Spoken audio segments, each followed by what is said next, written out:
Hello everyone, and welcome back to my channel, where everything you are about to hear and see has been done in one take. I'm your host, the One Take Man. For today's video, I thought I would return to the topic of the first two videos I made this month, namely Special Unit 2, and look at what it would take to make a successful modern-day reboot, remake, relaunch, whatever I decide to call it. And I think the best place to start this potential, this potential relaunch of the IP is to actually look at the very first thing that most people would notice when they, look for this series. That being its title. Why is it called Special Unit 2? Why isn't it simply called Special Unit or The Special Unit?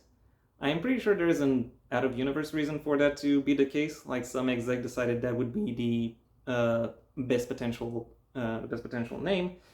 However, while that does explain it out of universe, so from a duelist perspective, you still need the Watsonian explanation. I.e., you need to explain why in universe there is this group called Special Unit 2 that the audience is supposed to follow, because if Special Unit 2 exists, what happened to Special Unit 1? Why don't we ever hear about a Special Unit 1 if there is a Special Unit 2? What's up with that? And my answer to that question is that there would indeed be a Special Unit 1, but it would operate on a somewhat different level compared to Special Unit 2. Namely, it would operate on a level similar to that of a spy master compared to the spies under their command.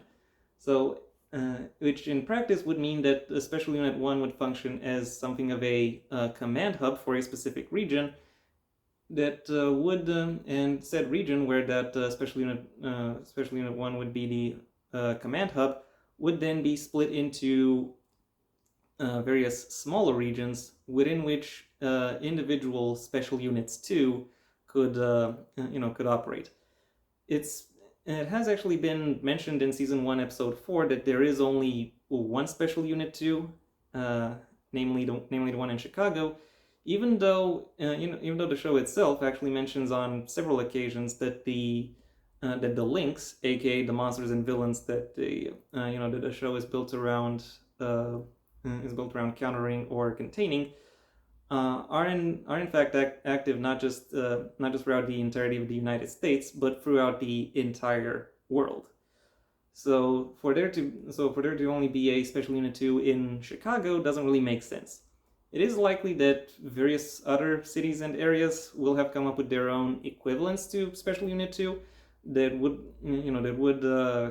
counter link threats in their own way, but that isn't really established within the original show to any capacity. Though a national archive is mentioned at some point during the second season.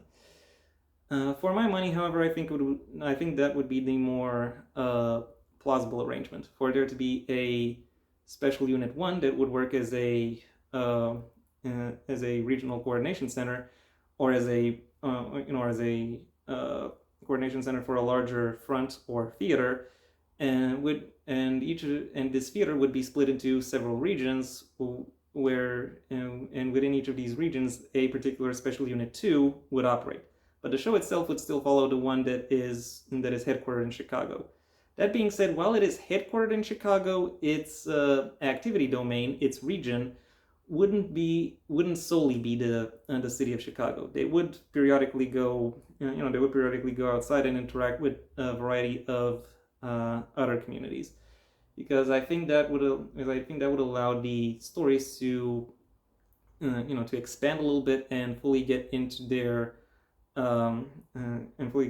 fully delve into the narrative potential that this world presents. And also this arrangement of there being Special Units 2 that would operate on a local level, and Special Units 1 that would operate on a higher level as a coordinating hub, would be duplicated all throughout the world. And in fact, if I can add one additional one additional wrinkle to this to this particular realization or implementation of the special unit apparatus, I do want to include the existence of a special unit 0 that would act as a coordinating hub, as a global coordinating hub for the for the entirety of the organization. Where would special unit 0 be located?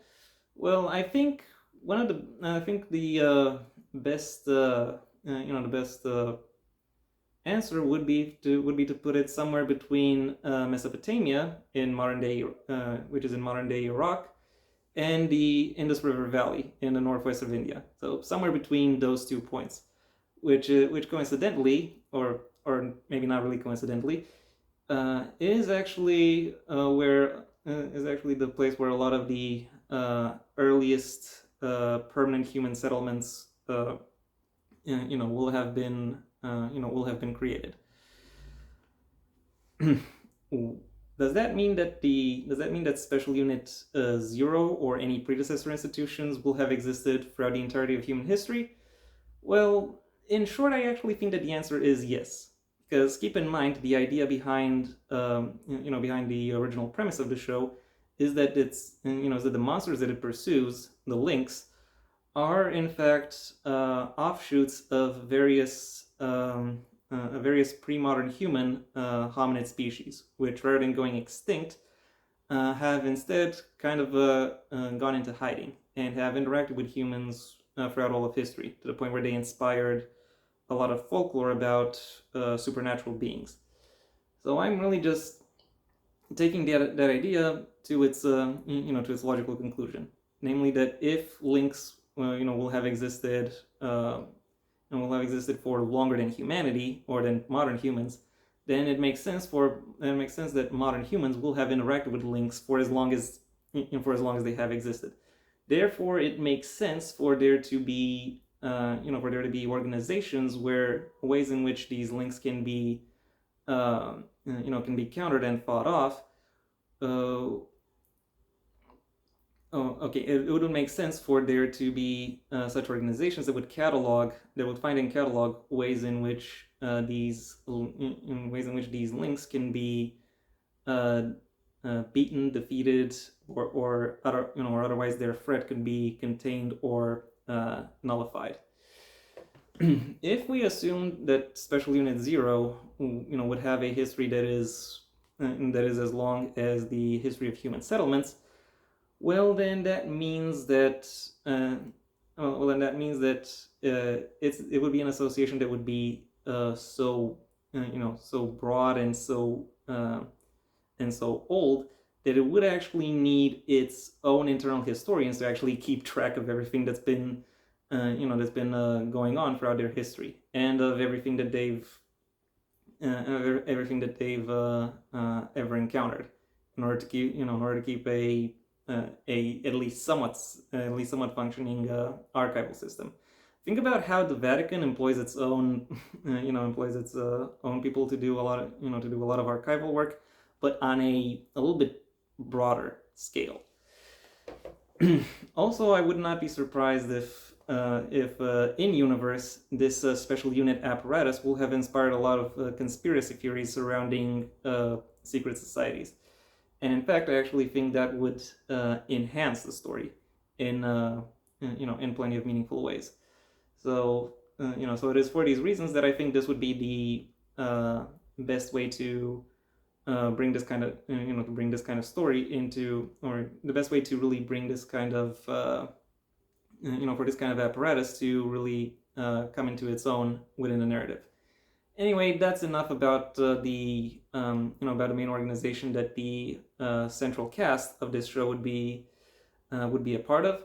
Now let's look at the other side of the coin, namely the villains, the monsters, the lynx.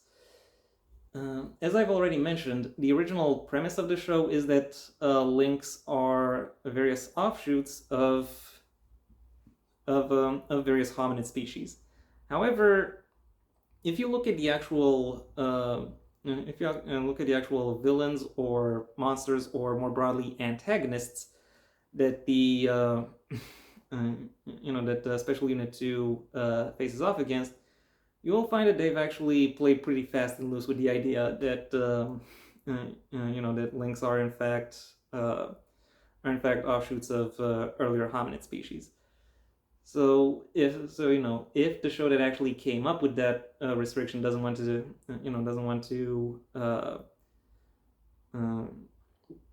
doesn't actually want to take advantage of it, well then I will not restrict myself to that same to that same criterion either. And therefore I think what would I do with the links instead? Well, instead of them being offshoots of early hominid species, I kind of want them to be offshoots of early everything, like all caps everything, like nothing is off the table.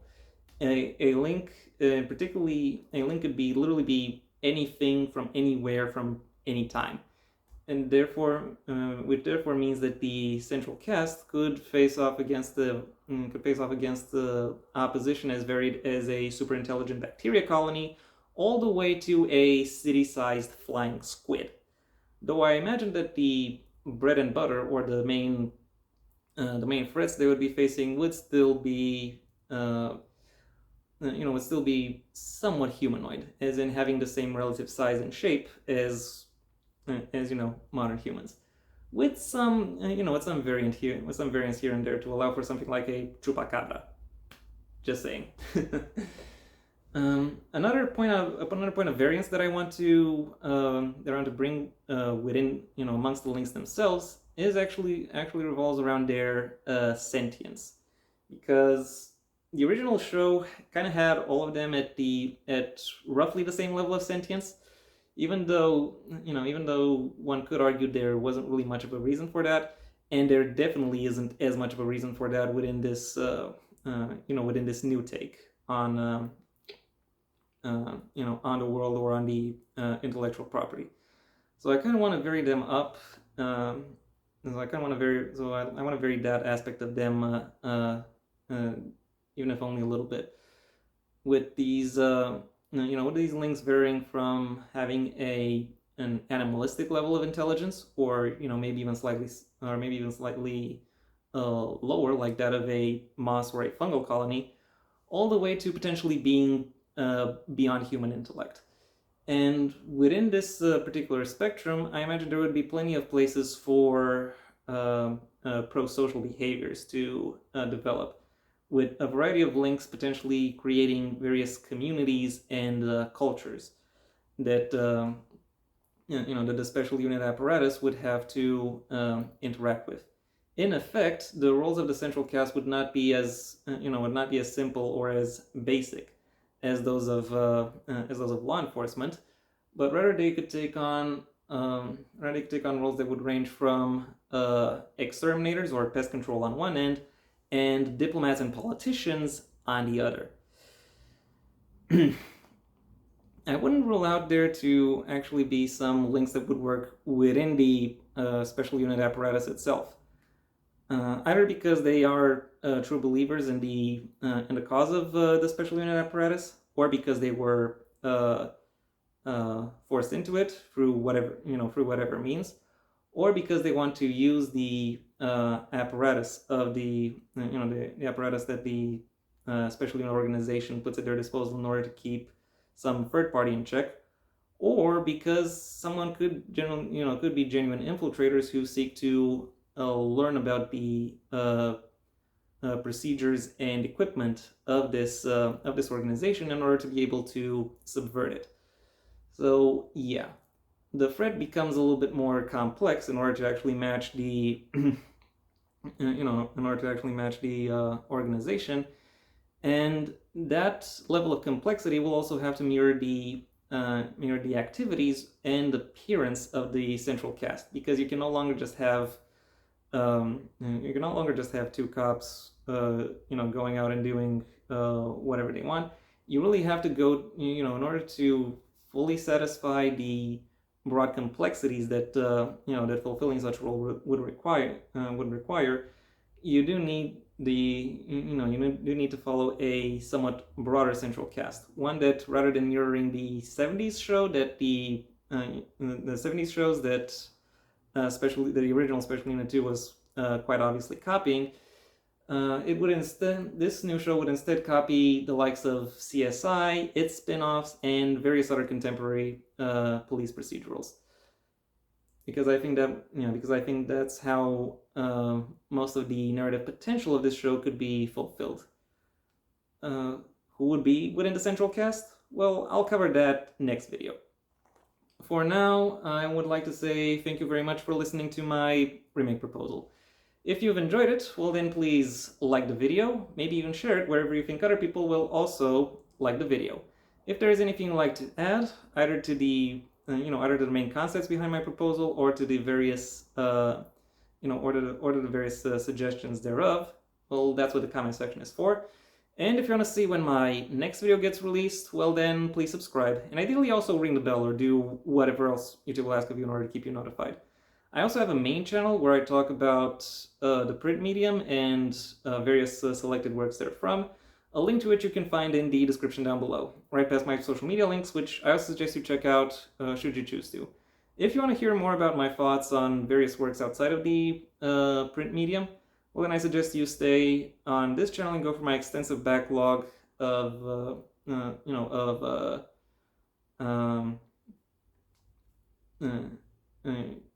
a whole bunch of things related to movies and TV series primarily. It could be it could be pitches such as this like this video was. It could be reviews. It could be retrospectives, or it could be something completely different, such as the occasional social commentary and gameplay video. Whatever floats your boat. If none of the options I've presented to you sound interesting enough, well then I suggest you go ahead and do whatever you want the rest of your day, because it is your day after all. And yeah, that was it for me. So until next time, I have been the One Take Man.